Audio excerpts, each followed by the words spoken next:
Pues vamos a empezar. Buenas tardes a todos y todas los que habéis venido a escucharnos esta tarde. Bueno, como ya os habíamos comunicado y se ha expuesto, hoy vamos a hablar de los derechos del consumidor. En primer lugar, bueno, ya sabéis muchos de vosotros que seguramente habréis venido a la oficina del consumidor. Y bueno, pues ahí es un servicio en el que nos tenéis para intentar resolver pues todos los problemas que os puedan surgir como consumidores de bienes y usuarios de servicios. Lo primero que os quiero decir es que, bueno, que hoy día en el mundo, ¿no? Todas las personas tenemos nuestra faceta de consumidores, somos consumidores de bienes, usuarios de servicio, y es algo pues que experimentamos en nuestro día a día. Desde que nos levantamos, vamos a comprar el pan, vamos a echar gasolina, vamos a, yo qué sé, contratamos la luz, contratamos el gas con nuestro seguro. En cada momento, en cada paso a paso del día a día, pues nos vemos en situaciones en las que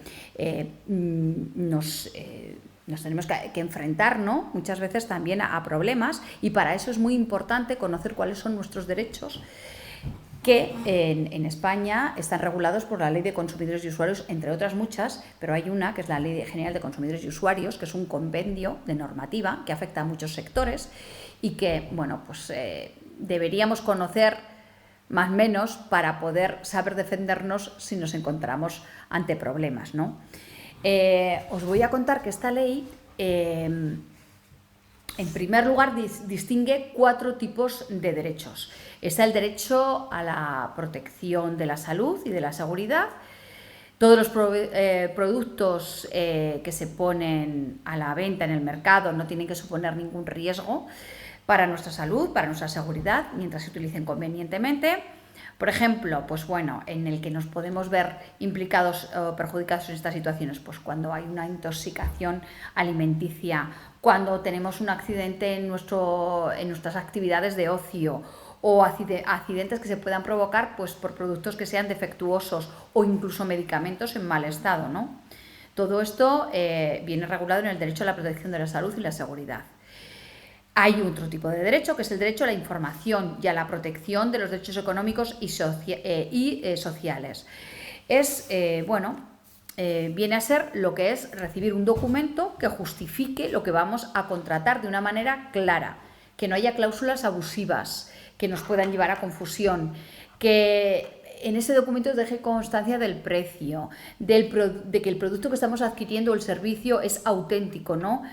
El derecho también a que nos den un presupuesto ahí, por ejemplo, casos, la garantía, hemos comprado un electrodoméstico, la garantía del electrodoméstico, ¿no? O todo tipo de contrato, de luz, de gas, incluso el contrato cuando nos vamos de vacaciones, el contrato del viaje, ¿no? Combinado, si nos vamos a un crucero, por ejemplo, ¿no? O una estancia de 15 días haciendo un viaje que recorremos distintos lugares, ¿no? Ese es el derecho a la información y a la protección. El tercer tipo de derecho es el derecho a la protección jurídica y administrativa. Aquí pues incluyen servicios de atención al cliente, las hojas para poder efectuar nuestras reclamaciones, los códigos de buenas prácticas bancarias que tienen, por ejemplo, las entidades bancarias. Aquí vemos pues las actividades de mediación, que es la que se practica en la oficina del consumidor. Intentamos mediar para que se solucionen los problemas.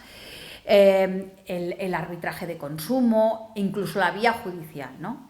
Y por último está el derecho a la formación y a la educación, y el momento en el que nos encontramos pues es digamos un ejemplo de este derecho. Una vez explicados estos 4 tipos de derechos, vamos a profundizar más en casos prácticos, ¿no? Y en primer lugar, lo que os voy a contar o de lo que os voy a hablar es pues aquellas situaciones que se pueden dar pues cuando en cuestiones con nuestras operadoras de telefonía, por ejemplo, ¿no? El dar de baja la línea telefónica o el cambiar de compañía. Hay una serie de recomendaciones que conviene tener en cuenta. Cuando decidimos dar de baja una línea o cambiar, para que ese proceso sea rápido, sea seguro y que no tenga mayores complicaciones. Así, por ejemplo, lo primero de todo, lo que deberíamos tener en cuenta, oye, mira, pues me voy a dar de baja esta línea porque no me interesa ya tenerla o me voy a cambiar de compañía. Lo primero que tenemos que tener en cuenta es qué tipo de contrato es el que tenemos. ¿Cuál es el contrato en vigor que tenemos? ¿Por qué? Porque en muchísimas ocasiones en esos contratos existen lo que son los compromisos de permanencia, ¿vale? Y el compromiso de permanencia, que ya sabéis que conlleva que pues, puede ser de 1 año, puede ser de 2, y nos puede surgir que nos hayan hecho una oferta, nos vayamos y no nos acordemos, o incluso que no sepamos, ¿no?, que tenemos ese compromiso de permanencia que si no lo cumplimos pues nos puede conllevar una penalización, ¿no? Entonces es muy importante antes de hacer ningún cambio ir al contrato que tenemos para ver los pros y los contras de cambiarme en ese momento. Con esto también es importante comunicar a nuestra compañía actual pues que vamos a dar de baja o que nos vamos a cambiar, ¿no? Bien a través del servicio de atención al cliente, por el medio que ellos nos proporcionen, el teléfono de atención al cliente o la página web, los que utilicen mucho pues a través de la página web de la operadora. Y es muy importante que esta comunicación de la baja la hagamos por escrito, para que quede constancia. Nosotros insistimos muchísimo en esto, para que quede constancia y no solamente comunicación de que doy de baja el servicio y todos los servicios que puedan estar vinculados al mismo. Porque, por ejemplo, en el servicio de lo que hablamos, de la telefonía, puedo tener muchas veces, lo comentaré más adelante, servicios que nos hayan ofrecido gratuitamente, que nunca hayamos utilizado y que cuando nos vamos no nos acordamos de ellos, se deshace el paquete y de repente nos empiezan a llegar cargos de nuestra compañía y a los meses decimos, pero este cargo que me está mandando, que me está haciendo la compañía, si yo ya me di de baja, no tengo nada con ellos, ¿vale? Pues entonces a veces se quedan colgados servicios que nos han ofrecido gratuitamente y que al deshacer el paquete pues nos los empiezan a cobrar, ¿no? Cuando nos damos cuenta pues ya son muchísimas cuotas. Yo he atendido situaciones de incluso hasta 1 año, ¿no? También es importante, os he dicho, comunicar todo por escrito y guardar esos comprobantes, guardarlo durante un tiempo. ¿Por qué? Pues porque muchas veces las compañías suelen demorar el momento de la baja y si sobreviene algún problema con facturas o con pagos atrasados, pues por lo menos tenemos el justificante de que con tal fecha yo pedí la baja de este servicio o dije que me cambiaba de compañía y que pedía la baja de todos los servicios que pudieran quedar vinculados a ello. Eso es muy importante. A lo mejor a muchos de vosotros, si os habéis encontrado en el caso, esto os puede sonar, ¿vale? Hay que, si en el caso de que solicitemos una portabilidad, de que cambiemos de compañía, debemos y queremos conservar nuestro número, ¿vale? La nueva compañía va a pedir la portabilidad de esa línea a la anterior, o sea, a la que dejamos. Y pues lo que os he dicho antes, que es un problema muy común de que tenemos esas líneas de regalo que nos dejan ahí, que no utilizamos nunca, incluso a veces nos han mandado la tarjetita, la dejamos ahí en un cajón o incluso la tiramos, ¿no? Y de repente nos empiezan a cobrar ese servicio que nunca hemos utilizado. Pues es un problema bastante habitual, tener que reclamar, dar de baja ese servicio y además sin coste alguno porque nunca lo hemos utilizado. Y también nos tenemos que acordar que cuando nos cambiamos de compañía tenemos que devolver los equipos. Nos piden, muchas veces cuando firmamos el contrato es que, y conseguimos que nos lo manden, en una de las cláusulas nos dice que cuando nos cambiemos, cuando demos de baja el contrato, tenemos que devolver esos equipos, el router, el decodificador, porque si no lo devolvemos nos van a cobrar y nos pueden cobrar pues 250, 300... Espera, si ese contrato nunca lo hacen en papel. Ahora, dejarnos que terminemos la exposición y cuando acabemos de exponerlo, las preguntas que os queden las resolveremos. Claro que cuando no tienes, pues ahí está la oficina del consumidor, porque muchas veces no os mandan el contrato, ciertamente, o os lo mandan a través de un link que vosotros les habéis dado a aceptar y luego queréis otra vez entrar en ese link, pero no sale el contrato. Entonces, por eso es muy importante tener las comunicaciones escritas, las conversaciones por escrito. Mi consejo es, o el consejo, y Raquel también lo dice, os lo dirá, seguramente lo habréis oído decir, que cuando veis que no podéis solucionar a la primera llamada el problema, no os volváis locas, porque es que cada vez que llamáis os atiende uno y le tenéis que contar el mismo rollo y entonces ya no sabéis con quién habéis hablado, con quién no, y es perder el tiempo. Entonces, para eso está la Oficina del Consumidor, donde hacemos esa labor de mediación, donde hablamos con las operadoras, donde les pedimos que nos envíen la grabación, que muchas veces es por grabación. Y si no existe esa grabación o si no existe un documento donde vosotros habéis aceptado esto, pues muchas veces se solucionan los temas. Entonces, cuando estas recomendaciones que os doy es cuando lo estáis haciendo vosotros, lo de las notificaciones por escrito, lo de guardarlo, ¿vale? Para que después tenerlo en la mano y cuando venís a la oficina del consumidor, tener ese documento con el cual gestionar la reclamación y resolver bien el problema. Lo de la devolución de los equipos sí que lo pone, muchas veces incluso en la oferta. Le mandamos la oferta en letra pequeña, en la última página, pone ahí que si te vas antes del año, es un caso muy frecuente últimamente, si te vas antes del año, o sea, tienes compromiso de permanencia un año, y si te vas antes del año, esa instalación que te hemos hecho, pues nos la tendrás que pagar. Y además nos tendrás que devolver los equipos. Y el otro día recuerdo, creo que fue en Corella, que venía una chica que había, pues si yo he hecho la devolución de los equipos, ¿dónde está el justificante? Lo devolví por correos. En correos nos tienen que dar un justificante de la devolución. A esta chica no se lo habían dado. Tuvo suerte porque le dije, vete a la oficina de correos y pregúntales, y como tienes el código, que te intenten mirar a ver dónde están. Y tuvo suerte y resulta que no había salido de ahí el paquete y encontró el paquete otra vez, pero ha habido que volver otra vez a pedir otro código para devolver el paquete, porque si no eran pues unos 400 euros lo que le estaban pidiendo a esta moza, ¿no? Entonces, bueno, como digo, hay que tener en cuenta muchísimas cosas, incluso hay que tener en cuenta el periodo de facturación, porque muchas veces nuestro periodo no es del 1 al 30, sino que es del 1 al 15, ¿vale? Y nosotros, es del 15 al 15 de un mes al 15 de otro, y nosotros nos vamos el 18. Entonces, claro, ahí va a haber una última factura donde nos tienen que cobrar unos servicios sí que hemos disfrutado, ¿no? Entonces, como esto nos viene más tarde, o como muchas veces no recibimos la factura porque tenemos activada la factura electrónica, que muchísimas veces venís con el recibo del banco, pero que es que eso no nos sirve de nada. A nosotros nos interesa la factura, que es donde pone los conceptos que nos están cobrando, donde vemos lo que tenemos que discutir, lo que no, entonces en el recibo del banco no pone nada, simplemente es un cargo que nos ha hecho, pues yo qué sé, Yoigo o Vodafone o Telefónica, pero ahí no vemos los conceptos que nos cobran. Y entonces es muy importante tenerlos en cuenta para saber qué es lo que tenemos que reclamar. Y muchas veces en esa factura, que últimamente es una mala costumbre, pienso yo, porque nos las mandan por correo electrónico y muchas veces no hacemos caso. O no atendemos al correo electrónico. Sí, yo tengo correo electrónico, pero porque me lo han dado de alta a mis nietos o mis hijos, pero yo es que no le hago ni caso porque tal. Entonces, claro, en la factura hay avisos que son muy importantes.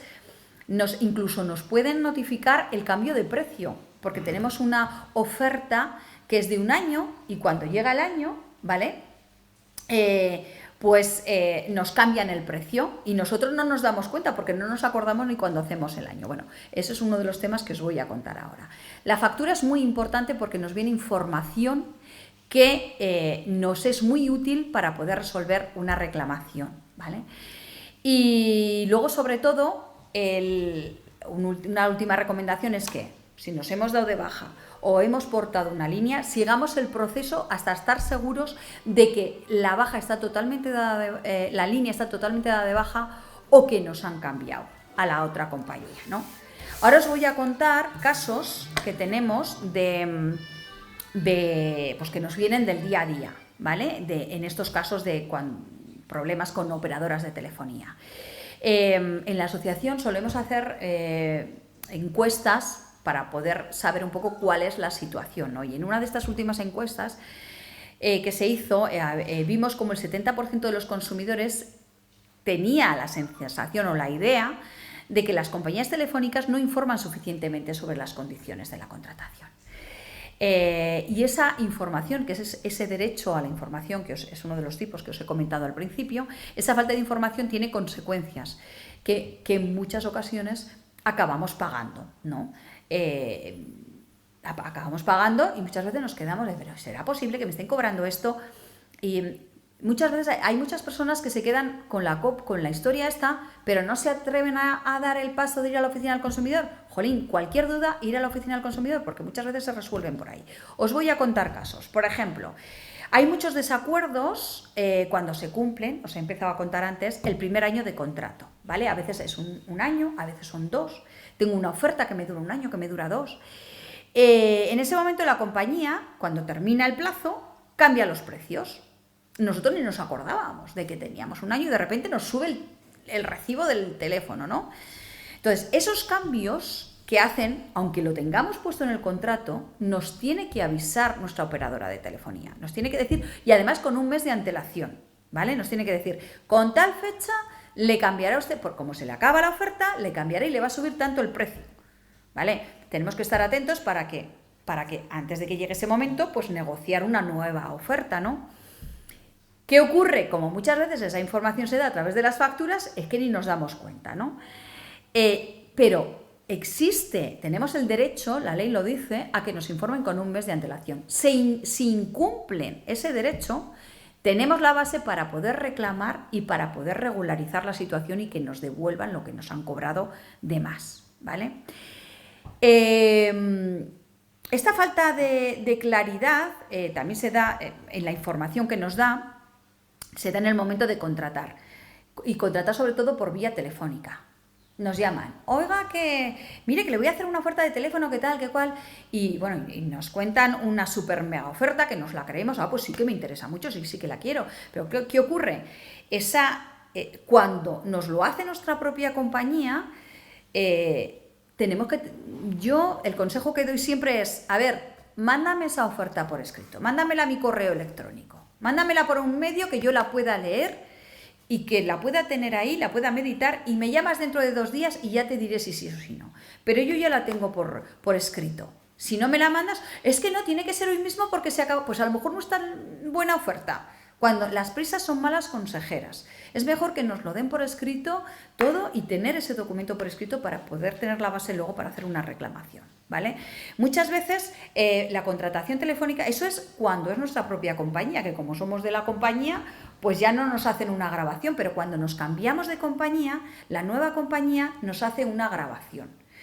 Y entonces, esa grabación que nos hacen, nos dicen, a ver, cuando le llamen, usted conteste las preguntas que sí, y no se preocupe que yo esto lo tengo aquí. No me preocupe, no. O sea, dame la oferta por escrito y entonces no me preocuparé. Porque si nos quedamos en sí, que nos empiezan a pegar una parrafada, que cuando llevamos media hora ya no sabemos ni qué nos han contado, quedamos por supuesto que lo que nos han dicho es lo que nos han ofertado ese comercial tan amable que primeramente nos ha mandado, y luego resulta que cuando nos llega la primera factura no se parece en nada a lo que nos han dicho. Nos están cobrando cosas que nos dijeron que no nos iban a cobrar, ¿vale? Entonces, por eso es muy importante tener esa información por escrito, y esto es un problema que es muy habitual. Si venís a la oficina del consumidor, pues intentaremos pedir la grabación de la oferta en la cual basarnos para poder hacer la reclamación oportuna, ¿no? Se trata de encontrar el incumplimiento de la operadora para poder agarrar ese incumplimiento en cuanto al derecho que tenemos, el derecho a la información, que no han sabido respetar, ¿no? Es que son tantas cosas que, a ver, volvemos a lo mismo. Es fundamental pedir las condiciones por escrito antes de aceptar la oferta, y poder leerlas, porque con ello podremos defender nuestros derechos. En esas super mega ofertas que nos hacen, ese comercial tan amable que nos llama, muchas veces no nos informan del compromiso de permanencia. No, esto es que, bueno, todos los días estamos en una oficina u otra. Esta mañana yo estaba en Castejón, ya ha venido un chico que me dice, es que, vale, yo soy de esta operadora, me llamaron en julio, agosto, diciéndome que me regalaban unos auriculares, pero ¿esto es gratis? Sí, es gratis. No me va a costar nada. Dice, nada, a los pocos días digo, uy, voy a llamar a mi compañía para que me rebaje un poco la tarifa porque veo que este servicio que tengo aquí yo casi no lo utilizo, que me den una tarifa más baja, y de repente le llega una factura de una penalización y digo, pero si yo no me he ido, pues de incumplimiento de permanencia, pero si yo no me he ido, si llevo no sé cuántos años, me decía el mozo, pero a ver, si llevo igual llevo 10 años con esta compañía, que lo único que he hecho ha sido cambiar el contrato para que me salga un poco más barato. Y ahora me dicen que tenía un compromiso de permanencia. Entonces, muchas veces no nos informan del compromiso de permanencia. Entonces, antes de dar el paso, antes de cambiar, de aceptar otra oferta, tenemos que estar muy seguros de qué es lo que tenemos para no encontrarnos sorpresas. Otra reclamación que suele ser bastante habitual es que no nos dicen que nos cambiamos de compañía, ¿no? Nos vamos a otra compañía, nos viene la otra compañía, rapidísimamente nos manda una persona que nos hace la instalación en casa. De repente, nuestra compañía anterior nos hace una contraoferta, la aceptamos, pero ya nos ha venido el mozo a hacer la instalación a casa, ¿vale? Y dice, pero bueno, pero oiga, pero es que usted no me dijo que me iba a cobrar la instalación. Y de repente nos aparece en esa oferta que nos manda y pedimos, bueno, pues mándeme la contratación. Y en la última línea, en letra pequeña, después de un párrafo que ya no llego porque ya me canso de leer, pues pone que sí, que si usted le hago la instalación y no está un año conmigo, la instalación cuando se la hago es gratis, pero si no respeta el año de estar conmigo, pues va y se la cobro, ¿vale? Y igual son otros 300 euros o 400. Esto es bastante también habitual.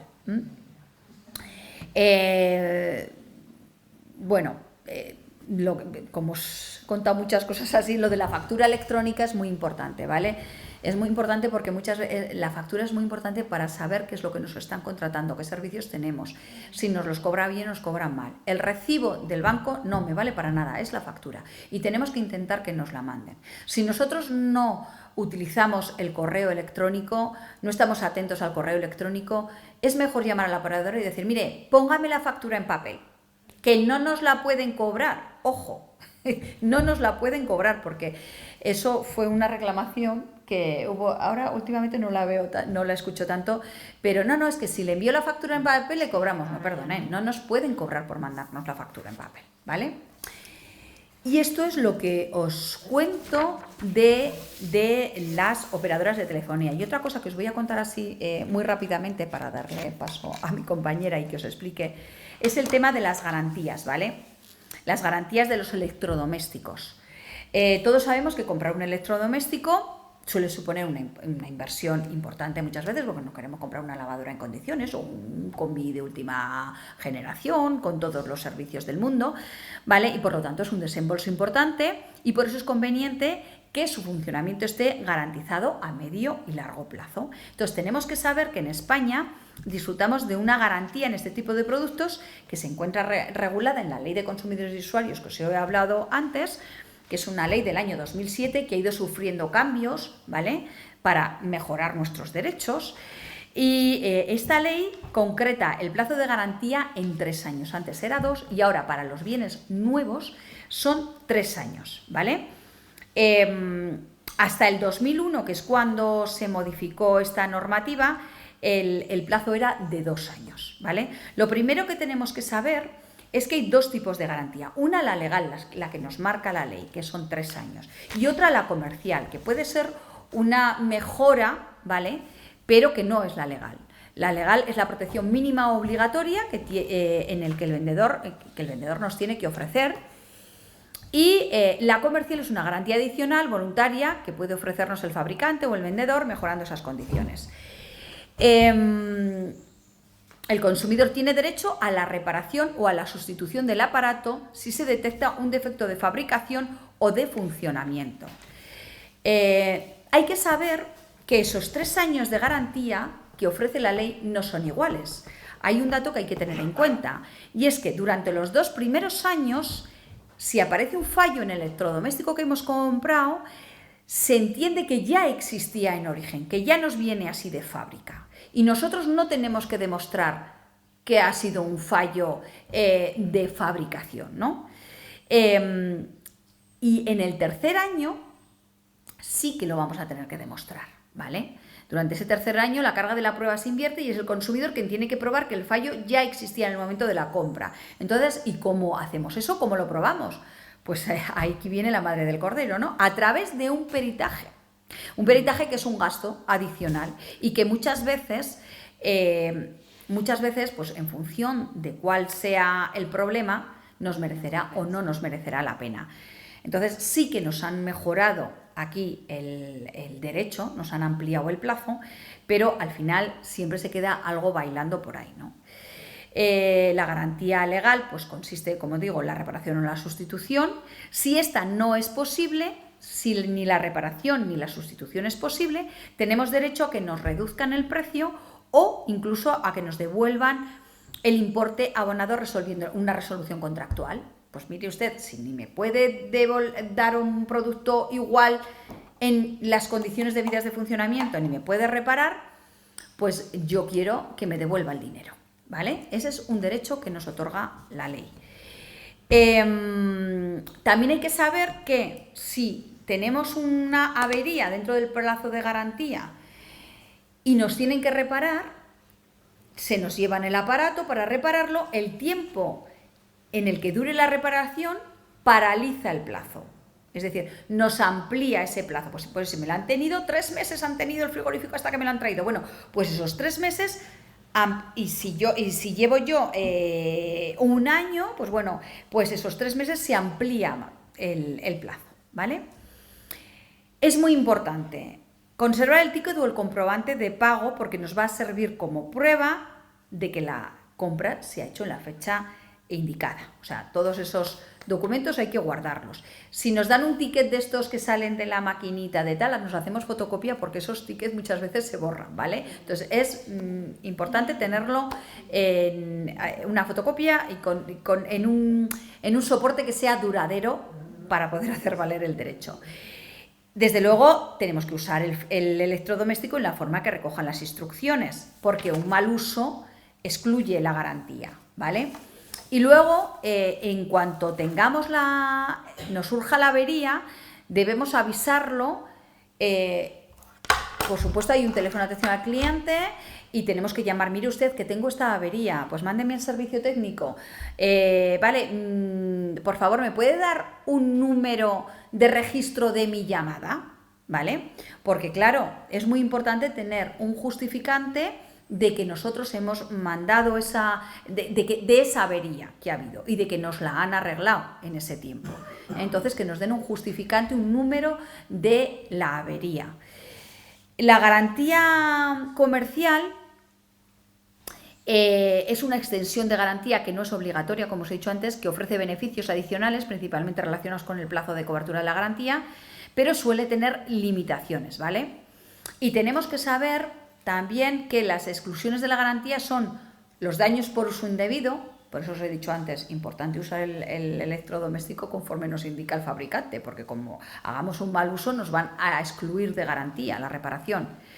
También está excluido lo que es el desgaste natural. ¿Qué es esto? Si el fallo se debe a un desgaste por el uso normal, por ejemplo los filtros en las lavadoras o piezas deterioradas por el uso normal, esto puede no estar cubierto.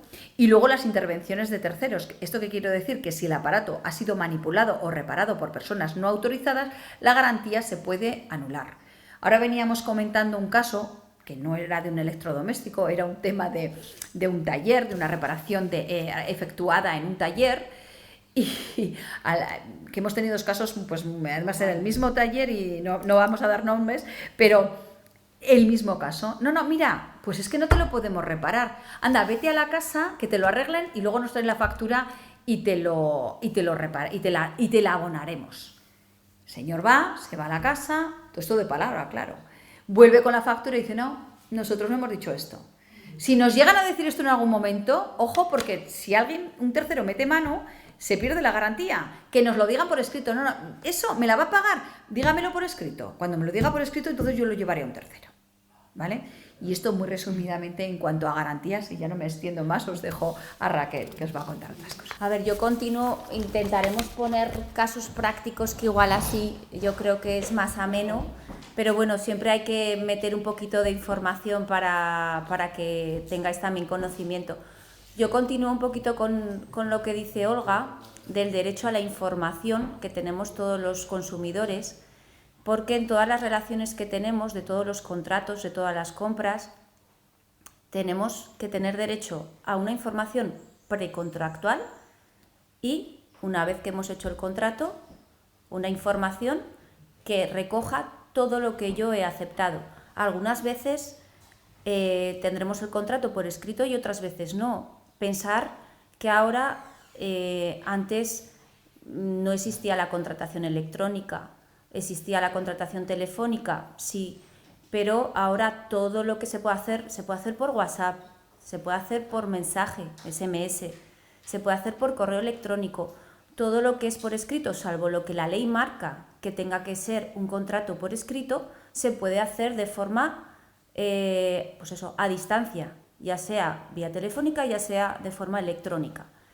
Pero es muy, muy, muy importante que sepamos que tenemos derecho a tener todo esto. Tenemos derecho. Otra cosa es que la otra parte, que es el empresario, lo vaya a cumplir. Por eso tendremos que exigirlo, porque a ver, la relación que tenemos siempre entre consumidor y empresario es una relación de desigualdad.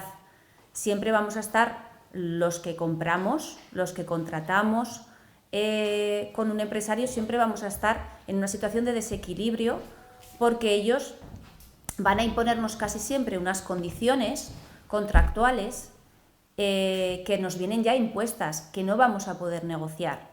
Podremos negociar, pues igual cuando estamos hablando de telefonía, de gas, de luz, unas condiciones, bueno, negociar, las tarifas son las que son, pero a veces sí que juegan con esos descuentos dependiendo de qué clientes seamos. Pero luego tenemos esas condiciones generales que es un poquito, y esas cláusulas de las que os hablo un poco así por encima. Todos los contratos, un contrato de un seguro, sobre todo los seguros, que muchas veces venís, he tenido un siniestro, es que yo tengo contratado daños por agua, es que yo tengo contratado daños eléctricos, pero es que me lo excluye, porque nuestro contrato es un contrato con unas condiciones particulares y ese contrato lleva nuestras condiciones generales. Esas condiciones generales se nos imponen a todos, ¿vale? De forma general. Y son condiciones que son muy extensas, que normalmente nadie leemos, pero que forman parte del contrato y que nos las tienen que facilitar. Y ahora, con el tema de la contratación electrónica o a distancia, son condiciones que hay veces que no nos las tienen que dar por escrito. En los seguros sí que tenemos que aceptarlas, y en los contratos de telefonía y demás al final las terminamos aceptando, pero damos a un clic y decimos, ya hemos aceptado las condiciones generales, pero no las leemos nunca. Pero nos tienen que dar esa información, o nos tienen que decir dónde las tenemos. Están en la página web donde ponen condiciones o términos generales. Todo eso forma parte del contrato. ¿Qué características o qué requisitos tienen que tener estas condiciones? Pues tienen que estar redactadas de forma clara, concreta y sencilla. Tienen que ser accesibles y legibles. No podrán contener o remitir a textos o documentos que no se entreguen al consumidor antes o junto a la firma. También el tamaño de la letra no puede ser inferior al 1,5 milímetros, ¿vale? Y tienen que cumplir con los requisitos de buena fe y equilibrio, que es un poco lo que os digo. No tienen que imponer condiciones abusivas. Todo va de la mano. Quiero decir, las condiciones generales, esas cláusulas, pueden ser abusivas, es decir, pueden contener estipulaciones que, por generar ese desequilibrio, nos pueden hacer que nos quedemos en una situación perjudicial con respecto al empresario. Hay muchas clases de cláusulas abusivas, luego ya iremos viendo, ¿vale? Otros requisitos, bueno, lo que os decía, en el caso de que el contrato se formalice por teléfono o internet, deberán, y si lo solicitamos, deberá entregarse al consumidor una copia de las condiciones generales.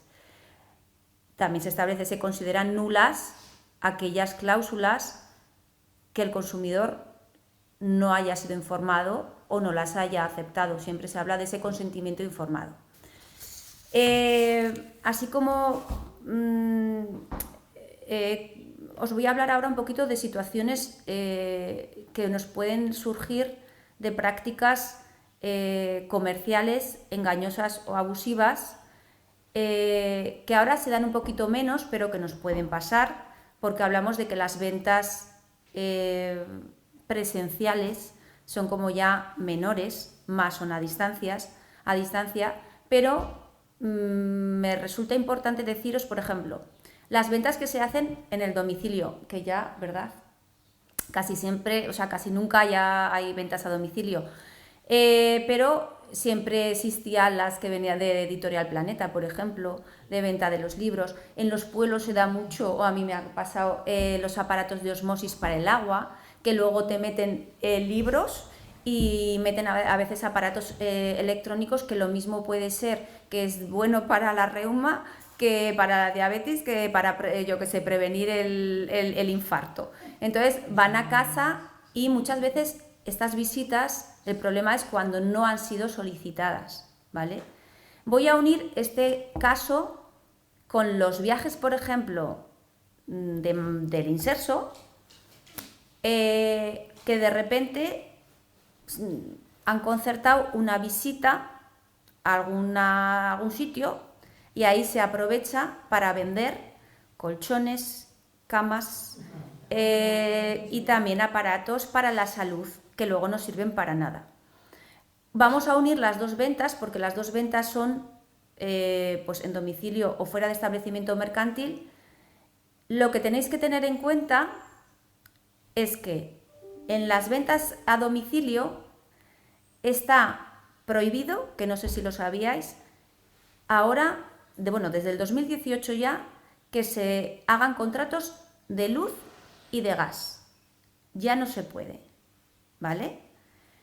¿Qué precauciones? Ahí va a venir alguien, nos va a avasallar, están en casa, son comerciales, que es su trabajo, y nos va a vender, y normalmente las cosas que nos venden son bastante caras. Tenemos contratos de 2.000 y 3.000 euros.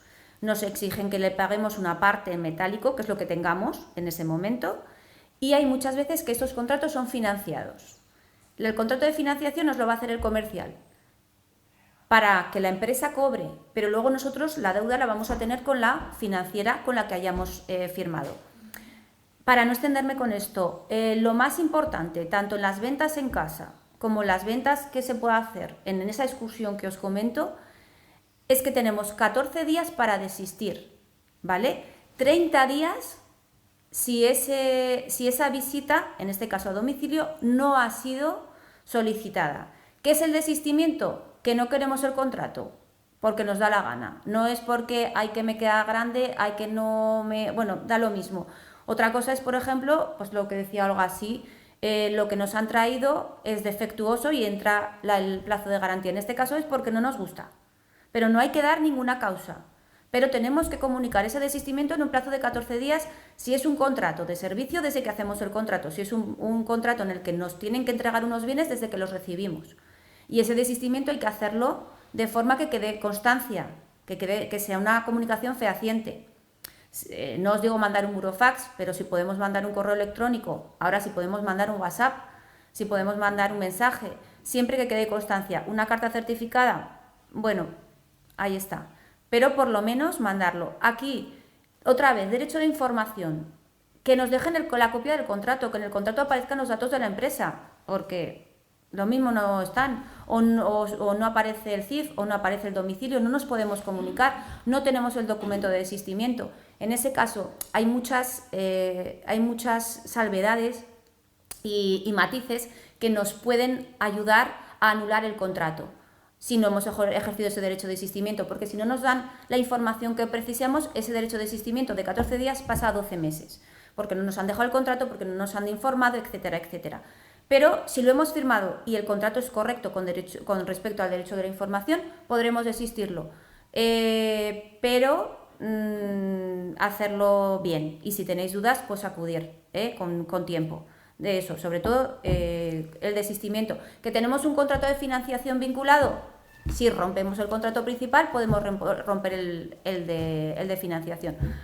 Pasamos, que esto es interesante, os voy a hablar del phishing, que no sé si os sabéis lo que es. No.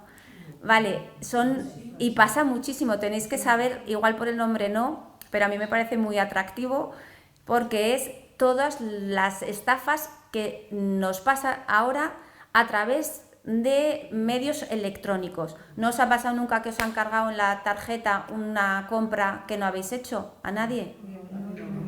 ¿No? Eso es porque compráis poco por internet igual. ¿No? ¿Ni a nadie conocido? ¿Algún cargo no autorizado? ¿No? ¿A nadie? Vale.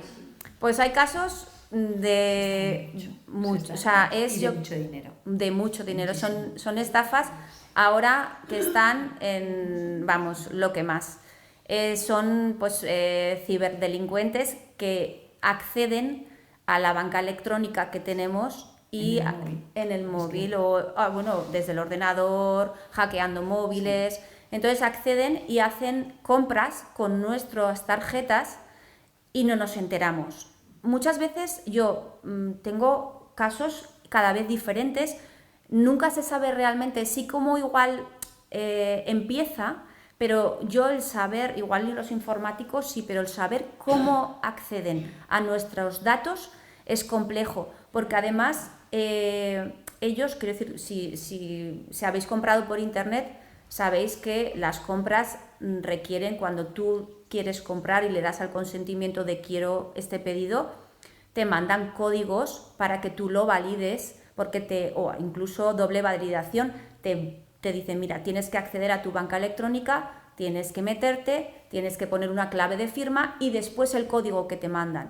O sea, quiero decir que los bancos van generando a raíz de las estafas y de los fraudes electrónicos, van intentando crear mecanismos para que cada vez la compra electrónica sea más segura. Pero bueno, pues es muy complejo abarcar todas las posibilidades que hay para hacer estas estafas. Os voy a leer, porque hay que leerlo. Esta, por ejemplo, esta estafa, esta es la denuncia, ¿vale? Y os leo porque es el relato del afectado, de la víctima, lo dice muy bien, porque es, recibí a las 4:30 una llamada telefónica desde un número móvil en la cual me dijeron que era Movistar y me facilitaron los datos personales para confirmar que era yo. Se sabían todos los datos personales. Le ofrecieron cambios en la tarifa con descuentos y la compra de una tableta. Incluso le indicaron que tenía unas suscripciones de fútbol, cocina, etcétera, que las podía cancelar si quería y que podían hacer un reintegro bancario del importe pagado por las suscripciones no deseadas. Y todos los datos que le facilitaban eran los que el denunciante tenía contratados con Movistar. En el transcurso de la conversación y para acceder a cada nuevo cambio, le enviaban un SMS, ¿vale? Y le indicaban que abriera el mensaje y le confirmara que había recibido el mensaje, pero no le pidieron que el denunciante les dijera el número que aparecía. Le contestaban, ¿ha recibido el mensaje? Ábralo, vale, muy bien. Recibió un total de 4 mensajes de texto, con cada uno con los códigos. Tras finalizar las confirmaciones, el interlocutor le indicó a la víctima que debía de apagar su teléfono durante 45 minutos para que al desactivar las suscripciones no pudieran volver a cargarse en la línea móvil. Explicación que al denunciante le pareció extraña y no apagó el terminal, pero inmediatamente fue a utilizarlo y ya no funcionaba. Y tuvo que reiniciar el teléfono. Cuando se reinició el teléfono, el terminal estaba bloqueado y el denunciante llamó a Movistar desde el teléfono de su mujer para desbloquear su línea. Le desbloquearon la línea de telefónica y la línea de internet. El operario de Movistar le informó que habían accedido a la función de roaming y desde ahí habían restringido las líneas del número de teléfono. Y le comentó que este phishing es de última generación, ya que no es necesario clicar en el link que envían, únicamente con abrir el SMS pueden acceder al terminal. Al denunciante le pareció muy sospechoso y como 2 de los SMS que recibe estaban emitidos desde el Banco Santander, desde el teléfono de su mujer, accedió a su aplicación del banco y se percató que había un traspaso no autorizado entre sus 2 cuentas por un importe de 3.000 euros. El día 23 de la cuenta en el que se habían ingresado había 3 pagos retenidos por importe de 2.700 euros. 3 pagos. Bueno, le birlaron estas cantidades. Pero fijaros, le llamaron en festivo. De forma que como era festivo, él no pudo avisar al banco. Tuvo que esperar hasta el lunes para... Vale, os voy a contar otro para que veáis. En este caso son 14.200 euros. 2 compras a través de la tarjeta Visa por importe de 1.000 euros y 4.500. Y un orden de transferencia de 8.000 euros. En este caso, la estafa comenzó con la recepción de un mensaje, que esto pasa mucho, remitido por, en este caso, su banco, que era Laboral Cucha. Se supone que es... Informando de que la tarjeta de crédito había sido hackeada y debía acceder a un enlace que se indicaba. Este mensaje fue recibido de la misma forma que la entidad se comunicaba con el cliente. Una vez que el cliente pinchó el enlace, recibió una llamada que supuestamente era de atención al cliente de Caja Laboral, insistiendo en que la tarjeta había sido hackeada y para poder bloquearla e impedir que los estafadores accedieran a sus cuentas, debía proporcionarle unas claves que le fueron indicando. De la manera relatada, los estafadores accedieron a la banca electrónica del cliente y a sus cuentas. Pues bueno, y hay muchos más, pero ya no. Es que además los SMS que mandan o los mensajes, los correos que mandan son auténticos profesionales. ¿Tú te crees que le llamamos del Departamento de Seguridad? ¿Tú te crees que estás hablando con personal de tu entidad bancaria? En estos casos, que no son a veces fáciles de resolver, sobre todo, estos casos, los dos están en el juzgado. ¿Qué precauciones? Cuando sospechéis, no abráis, y desde luego por teléfono, nunca el banco, nunca jamás, nunca os va a pedir ninguna clave. Nunca, nunca. O sea, eso es mentira. Ni códigos. Ni códigos, ni absolutamente nada. Enseguida que dudéis, mirar las cuentas. A ver, el tema es que muchas veces es en festivo y por las noches. En cuanto podáis, denuncia a la policía, porque el banco os va a pedir la denuncia. ¿Qué pasa? En estos casos, cuando los cargos son no autorizados y nosotros no hemos actuado, esto es importante, de forma negligentemente grave, ahí ahora os explico, el banco, cuando son cositas chiquitillas, normalmente tú vas al banco, oye esto, vale, pues bien, te lo devuelve. Cuando son cosas ya más contundentes, y cada vez estamos viendo que aunque no sean tan contundentes, el banco, como hay tantas, ya no quiere hacerse cargo. Entonces te obliga a ir al juzgado, porque te dice que tú has facilitado códigos. Muchas veces sí, pero no ha sido porque yo haya sido negligente, sino porque he sido víctima de una estafa.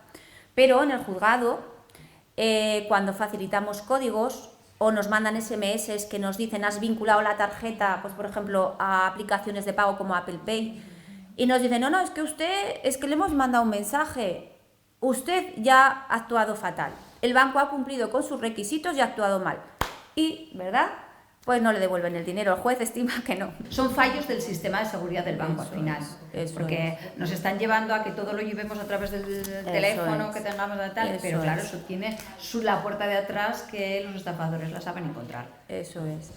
Entonces, precauciones, porque luego a veces es complicado recuperar el dinero, ¿vale? Aunque no hayamos tenido la culpa, pero bueno. Otro tema que me parece interesante es que igual no sé, las tarjetas revolving, ¿habéis oído hablar? ¿Tarjetas revolving? ¿No? Pues así mejor. A ver, son... es que así...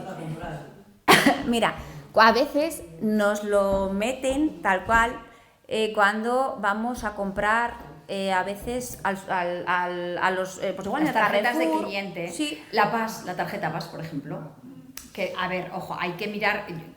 Un poco por poneros un ejemplo, no digo que sea ella una tarjeta de esto. Depende. Son tarjetas de crédito que tú, o la de Eroski, por ejemplo, tú empiezas a pagar y claro, no pagas la compra de golpe, la pagas a plazos.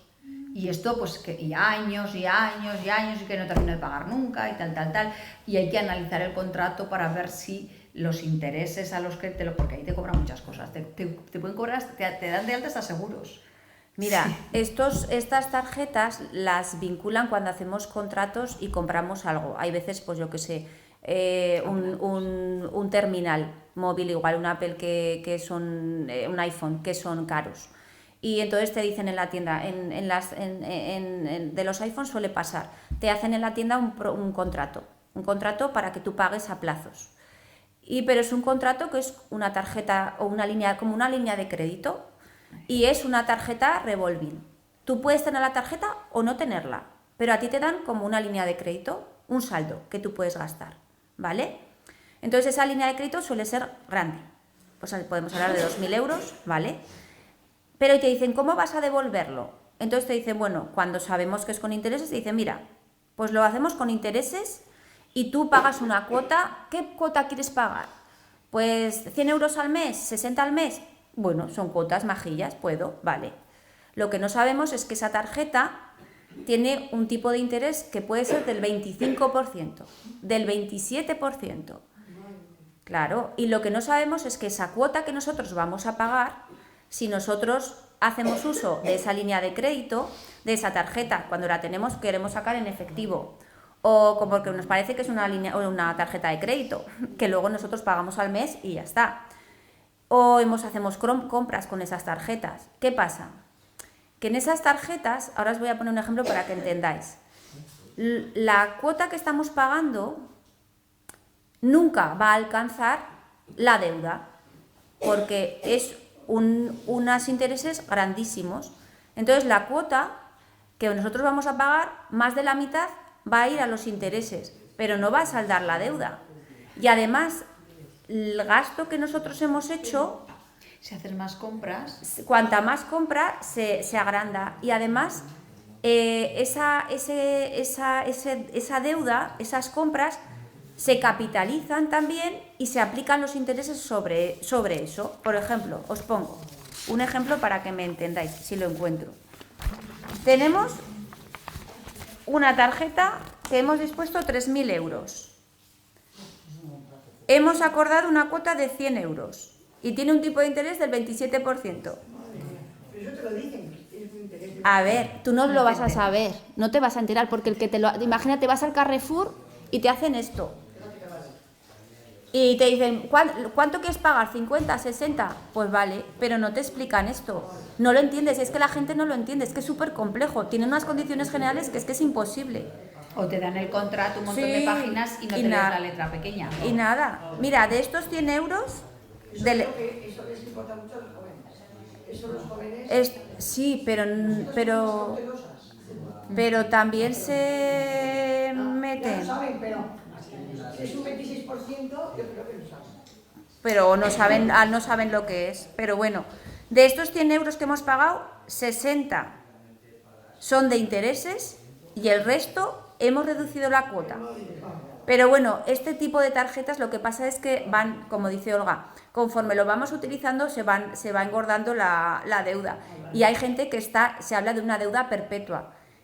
Está toda la vida pagando, es igual 5 años, pero esto no lo termino nunca de pagar, O hace años, y a lo mejor en la tarjeta no la usan. Y nunca se termina porque no la entienden. A ver, ahora esto también se judicializa. A ver, información que os puedo... A ver, para que no sea rollo. Antes de la última sentencia del Tribunal Supremo, se consideraba, son intereses usureros, todo lo que estaba por encima de lo que el Banco de España establecía como media para este tipo de contratos. Pero no os voy a explicar más profundidad, por un poco rollo. Entonces se iba al juzgado y decía, vale, es usura, este tipo de interés es imposible, está muy por encima de lo que está este tipo de contrato, que es un contrato al consumo, de crédito al consumo. Nada, pues verdad, obligaban a pagar, a devolver todos los intereses que estaban por encima de lo que tenía que ser. En el 23 el Tribunal Supremo dijo, bueno, para que sea usura, el tipo de interés que esté en el contrato tiene que ser 6 puntos por encima de la media del tipo de interés de este tipo de contrato. Entonces ahora pues ya no va a ser el 23 usura, igual es el 27. Entonces es más... Sobre el 24. 27, es que 27. Porque depende de cuándo ahora depende de cuándo se hace el contrato, antes o después, porque el Banco de España publicaba en función de tarjetas de revolving a partir del 20, entonces un poco jaleo para explicaros, pero ahora es un poco más complejo por el tema de la usura y ahora vamos a la transparencia. ¿Se pueden reclamar estos tipos de tarjetas? Sí, haciendo hincapié en que nos lo han vendido sin habernos informado. No hemos entendido absolutamente nada. El contrato no es transparente, ni nos han informado, ni aunque nos hubieran dado el contrato, la letra es pequeña, por ejemplo, como hemos decía antes, o las condiciones no me han sido explicadas. Para un consumidor medio esto es imposible de entenderlo. ¿Cómo voy a entender yo que los intereses y la deuda se capitaliza para luego aplicar los intereses? Es muy complejo, es muy complejo. Entonces, ¿se puede discutir? Si os pasa alguna vez o os sabéis, sí se puede discutir. ¿Qué pasa? A veces cuando hacemos las reclamaciones, antes, porque ahora ya no, antes de que saliera la última sentencia del Supremo, cuando hacíamos las reclamaciones desde extrajudiciales, ya sea en la SOMIX o en la asociación, el banco, la Caixa sobre todo, te ofrecía acuerdos y te decía, mira, te perdonamos lo que te queda, o te devolvemos una parte. Los acuerdos en realidad no es que fueran todo lo que teníamos que percibir, pero la gente se queda satisfecha porque no tiene que ir al juzgado y termina con el asunto y encima muchas veces devuelven dinero. Ahora, desde que salió la sentencia del Supremo, saben que el tipo de interés ya no tiene que ser, ya no es usurero si es tan alto. Sí que tuvieron un tiempo en que cuando el Supremo, antes de la última sentencia, redujeron los tipos de interés y ya no eran 27, igual eran un 20. Ahora la situación es un poco más compleja, pero también se pueden discutir. Vale, ahora os hablo un poquito de dos cosas que me interesan, que igual no llegan a nada o igual sí, pero aguantáis que os diga que sean así, porque me parecen interesantes. Una son dos cuestiones que están en tramitación para aprobarse, ¿vale? Una es, os he dicho antes que en el 2018 se prohibió la venta en domicilio de la luz y del gas, ¿vale? ¿Por qué? Pues porque les llegó a la CNMC un montón de reclamaciones de luz y de gas de gente que les engañaban en casa. Entonces dijeron, vale, pues entonces lo prohibimos. Está el cliente sólico en casa, gente mayor muchas veces, no saben lo que le están vendiendo. A la hora de la comida. A la hora de la comida. Sí. No se enteran y luego no saben que tienen estos días para desistir. Lo cortamos. Pero resulta que seguimos teniendo ese problema con la venta a través del teléfono. Entonces sí que se incluyó en una modificación que hubo de la ley de servicios de telecomunicaciones la prohibición de recibir llamadas comerciales para aquellos que no querían. Pero ¿qué pasa? Que una cosa es la llamada comercial de te voy a dar una oferta, que eso si yo no quiero no puedes llamarme, pero claro, no se prohibió el hacer contratos. Entonces las comercializadoras de luz y gas siguen llamando para ofrecerte contratos. Estamos hablando de aquellos casos en los que no lo hemos solicitado, porque igual a mí me interesa, oye, pues llámame porque quiero, vale. Estamos hablando de los casos en los que el cliente no solicite o no consienta. Hay un proyecto de ley, un reglamento que está ahí a aprobación, son todo cosas que vienen de directivas europeas que hay que pasar a nuestro ordenamiento jurídico, que lo hacemos pues cuando lo hacemos, que parece que es como súper guay, súper novedoso, igual de nuestro estado, pero vienen de impuestas de Europa y que en temas de consumo están muchísimo más avanzados que lo que podemos ser en los propios países. Entonces, en este caso, se quiere prohibir que se hagan contratos de luz y de gas por teléfono, ¿vale? Entonces, solo se quedará el resquicio de hacerlo en las tiendas, porque, bueno, y electrónicamente, Eso no se habla. A ver, es una propuesta, ¿vale? Una propuesta que igual no queda, porque lleva ya tiempo por ahí rondando y está en trámite de que las comercializadoras aleguen, porque claro, va a ser otra vía de venta que se les va a cerrar. Pero es que hay tantos problemas con la luz y el gas, ahora igual menos, pero hemos vivido estos años desde la guerra de Ucrania tan problemático. Problemas, pero de gente que le llama y dice, pero ya he estado con Iberdrola, con Naturgy, con Endesa, ahora ya no sé en cuál estoy. Y a lo mejor estaba en la tarifa regulada y le han fastidiado porque estaba en el gas con la tarifa regulada, que es más barato, y ahora me han cambiado al libre comercio y ta. Y claro, te llaman y te dicen, pero yo soy de tu... Sí, claro, la empresa distribuidora en Navarra es Iberdrola, ¿vale? Por ejemplo, de la luz. Pero la empresa comercializadora no es la misma. Entonces, marean mucho. O sea, te llaman, te confunden y bueno, se dan casos bastante complejos. Mira, una cosa que leo y ahora que no me acordaba, que deberían hacerlo también en la telefonía, que es también propuesta, que no sé si se incluirá o no, que es en los casos en los que se acceda a hacer la contratación telefónica, la compañía deberá grabar la totalidad de la llamada, independientemente de quién la origine, si lo ha llamado una parte o la otra, incluyendo toda la información facilitada al usuario, incluyendo la información precontractual, porque muchas veces cuando pedimos grabaciones, no de la luz y del gas, más en la telefonía, te dicen, pero es que yo lo que me dijeron antes no lo han grabado. El consentimiento es cuando empieza la grabación, que ahí es cuando se perfecciona el contrato y muchas veces te dicen una cosa que luego estás ya bajo la guardia y cuando estás diciendo sí, no es lo que te habían dicho. Entonces, si se introdujera esto de la información precontractual y contractual, toda la grabación deberían exigirlo para todas las contrataciones telefónicas de cualquier tipo de servicio, porque nos mienten. Nos dicen una cosa antes y cuando perfeccionamos el contrato y damos el consentimiento es otra.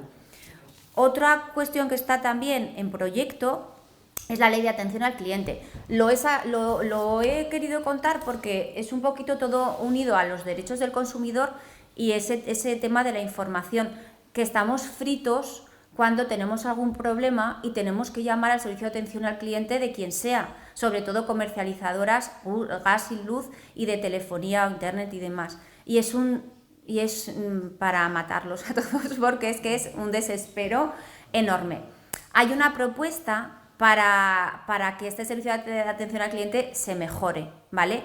Entonces, se quiere hacer, esto es, a ver si se termina aprobando o no, porque lleva también tiempo, vale. Entonces, mira, se quiere imponer para aquellas empresas con más de 250 empleados o un volumen de negocio de 50 millones de euros, ¿vale? Es para empresas, afectaría, si se aprueba la ley, a empresas públicas y privadas que presten servicios de suministro y distribución de agua y energía, transporte de pasajeros en avión, ferrocarril, mar o vías navegables, autobús o autocar, servicios postales, servicios de comunicación audiovisual con acceso condicional mediante pago, comunicaciones electrónicas y telefónicas, así como servicios financieros. Lo importante es que quieren reducir tiempos de espera, entonces se compromete, o sea, la ley, si se aprueba en estos términos, que igual como luego hay enmiendas y alegaciones, puede ser que el texto no termine como os lo voy a contar. En principio el proyecto es un poco así. Los tiempos de espera se limitarán a 3 minutos en las llamadas telefónicas para recibir información general, reclamar, es decir, lo que se pretende es que en esos 3 minutos por lo menos ya hayamos sido atendidos, ¿vale? Se persigue que antes el tiempo de resolución era 1 mes, ahora tendría que ser 15 días. Hay excepciones, se dice, si se trata de servicios esenciales como la luz, el agua, el gas o telecomunicaciones, el tiempo estimado para proporcionar una alternativa sería de 2 horas, ¿vale? Luego se hace hincapié también en que haya para servicios esenciales, luz, agua y demás telecomunicaciones, que haya un servicio de atención al cliente los 365 días del año y las 24 horas al día. Se introduce también para personas vulnerables, ya sea por edad, pues igual personas mayores o personas con problemas auditivos o por educación, que tengan problemas para podernos entender, ¿no?, con el que nos está hablando. Entonces se genera esa condición también de vulnerabilidad, pues para adaptar el servicio de atención al cliente a aquellas personas que tengan dificultades, pues que sean por otros medios, ¿vale? También se va a intentar limitar, aunque no sé cómo, pero bueno, pues que no sea todas esas respuestas automatizadas que te dicen pulse el 1 para tal, pulse 2 para el tal, y estás pulsando sin parar y no, entonces que a ver, te dicen no vamos a rechazar el tema de la contestación vía inteligencia artificial, porque muchas veces estas contestaciones automáticas podrían resolver cuestiones que no van más allá de no sé qué, algún dato que pudiera resolverse rápidamente, y esto se hace con rapidez, pero lo que sea más conflictivo, que podamos exigir poder contactar con una persona una persona y que nos atienda y que nos dé la contestación, ¿vale? Luego, pues bueno, que podamos elegir el idioma de atención, que nos contesten o igual en el idioma en el que hemos hecho en el contrato, ¿vale? Entonces, bueno, pues un poquito para que os suene, por si llega a aprobarse. Sí, también, no sé dónde era, que se cree una figura, si lo encuentro, igual que, Olga, hay un servicio para los problemas financieros, ¿vale? Que hay un defensor del cliente financiero. A ver dónde era, puede ser que igual, sí, aquí es, en el tema, a ver, cuando tenemos conflictos con los bancos, hacemos la reclamación extrajudicial, ¿vale? Entonces vamos a atención al cliente del banco. El banco nos dice que no. Hay un defensor del cliente bancario, ¿vale?, que algunas entidades están adheridas porque quieren. Supuestamente imparcial. Supuestamente imparcial, y entonces es como otra instancia, antes de acudir al Banco de España o ir al juzgado. Entonces, también en este reglamento de la luz y del gas, también se quiere crear esta figura del defensor del cliente eléctrico. Aquí pone que sería voluntario la adhesión. La adhesión es que la comercializadora quiera resolver sus conflictos a través de este defensor. En los bancos la mayoría lo tienen. En este proyecto habla de que las resoluciones van a ser vinculantes. En el defensor no lo son. El Banco de España tampoco. Vinculante es que la resolución que establezca que el banco lo tenga que cumplir obligatoriamente. Eso es que sea vinculante. Aquí habla de que serían vinculantes. Veríamos, a ver, sería muy interesante. Y ya termino. Tenía más cosas, pero si no nos alargamos mucho. Hablando de la resolución, solamente para que sepáis cómo resolver los conflictos. Las vías, es muy rápido. Nos pasa cositas de estas que estamos todo el día, somos consumidores, es así. Y más ahora con las posibilidades que tenemos de comprar a distancia. Tenemos conflictos, no los solucionamos, venimos a la oficina del consumidor en la localidad o a la asociación de consumidores, vale. Nos dicen que no, porque las empresas dicen que no a veces. Podemos acudir a estos organismos administrativos que en servicios financieros, por ejemplo, tenemos. Y si no, en los seguros también. La Dirección General de Seguros, efectivamente. Y si no, hay veces que podemos acudir antes de ir al juzgado, que a mí eso me gusta que decirlo y que sepáis, existen los arbitrajes de consumo. El arbitraje de consumo es una vía de resolución extrajudicial de conflictos en vía de consumo que el Gobierno de Navarra proporciona a los consumidores, y hay muchas empresas adheridas voluntariamente. Lo que mejor nos resulta, pues gas y de luz, muchísimas comercializadoras de telefonía. Y luego hay los comercios suelen ser más reticentes, pero hay muchos comercios que están adheridos. Los bancos... Es que es un sistema... A ver, la resolución que dicta, que se llama laudo arbitral, tiene efectos como si fuera una sentencia, es decir, lo que diga la sentencia se debe cumplir y si no se cumple podemos ir a pedir su ejecución directamente al juzgado. Entonces es un sistema que es muy bueno, pero ya no, sí que a efectos de los servicios de luz, de gas, de tal, sí que muchísimos están adheridos, pero las pequeñas empresas pues a lo mejor no se adhieren tanto. Los talleres de coches, ¿no? Claro, entonces hay que ir vía judicial. Sí, pero es interesante. Sí, es se muy resuelven interesante. muchas cosas. Sí. Y ya, bueno, por mi parte terminada, y dudas, consultas o no sé, lo que tengáis que os pueda surgir de lo que hemos hablado, que os haya pasado alguna vez,